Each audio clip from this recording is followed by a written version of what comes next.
வந்து 120 நாள். இது கொஞ்சம் பெரிய வித்து NLR. இது வந்து பொடி நெல் ரகம். இது கொஞ்சம் பெரிய ரகம். இன்னும் 6 மாதம் பயிரும் இருக்குது. அது போக 1 வருஷ பயிரும் இருக்குது. முந்தைய காலத்தில் 6 மாத பயிர் 1 வருஷ பயிரெலாம் விளைய வச்சு சாப்பிட்ருக்காங்க. அதனால ஹெல்த்தியாக இருந்திருக்காங்க. எவ்வளோ ஃபாஸ்ட்டாக வருதோ அவ்வளோக்கு அவ்வளோ நம்மளும் ஃபாஸ்ட்டாக போயிடுறோம். இது ஃபுல்லாமே உளுந்து வந்து எதுக்கு ஊடு பயிராக போடுறாங்க அப்படின்னா வந்து மஞ்சள் கலர் பூ பூக்கிற பயிர்கள் வந்து நம்ம விதைச்சோம் அப்படின்னா வந்து பூச்சியோட தாக்குதல் இதில் தான் இருக்கும்.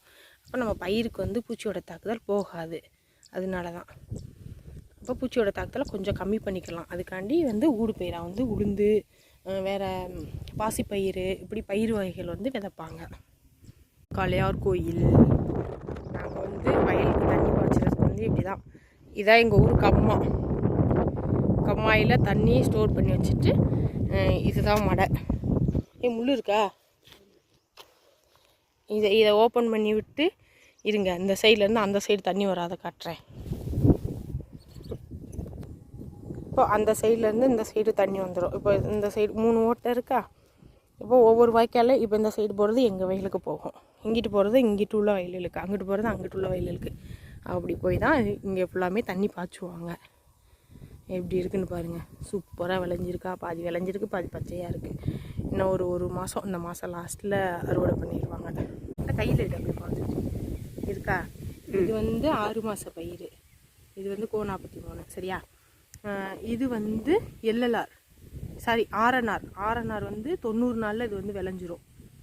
நெல்லோட டிஃப்ரென்ஸ் பாருங்கள், உங்களுக்கே தெரியும். அதுக்கப்புறம் இது வந்து